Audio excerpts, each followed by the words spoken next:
কেন 6 মাসের ভিতরে বেঁচে ছিল একটা দিনের জন্য ফাতেমা একদিন মুস্কি হাসি দেয় নাই। আশিকে রাসূল নবী দুনিয়া থেকে বিদায় হওয়ার পরে আবু বকর কাঁদতে কাঁদতে কলিজা পুড়ে গেছে, মুখ দিয়া দুর্গন্ধ আসতো, কলিজা পুড়ে গেছে, খালি চিৎকার দিয়া বলতো হায় রে আমার নবী নাই, নবী নাই, নবী নাই।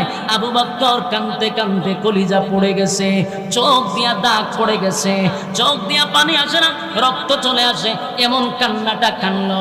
সাহাবীদের ইতিহাস দেখে কোথাও পাইলাম না একটা দিনে তারা মিছিল মিটিং করত, দিন শেষে তারা জিলাপি আর বিরিয়ানি খাই আনন্দ মিছিল করত, কোনো ইতিহাসে পাই নাই। পাইছি শুধু কান্নার রূল পড়ে গেছে, কান্নার রূল পড়ে গেছে।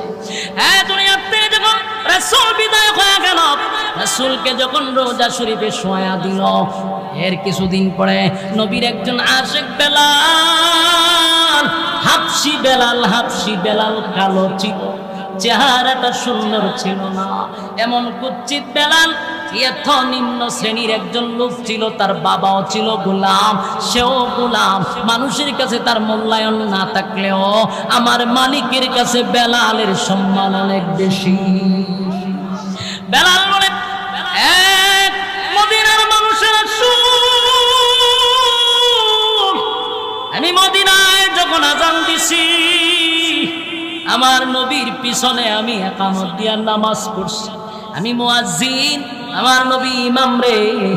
আজকে আমার নবী দুনিয়ার থেকে চলে গেছে, আমি যদি আজান দেই আর আমার নবীর চেহারাটা না দেখি, আমি বেলালের কলিজা পেটে জাগাতি শেষ হয়ে যাব। তাই আমার আর মদিনায় থাকতে ইচ্ছা।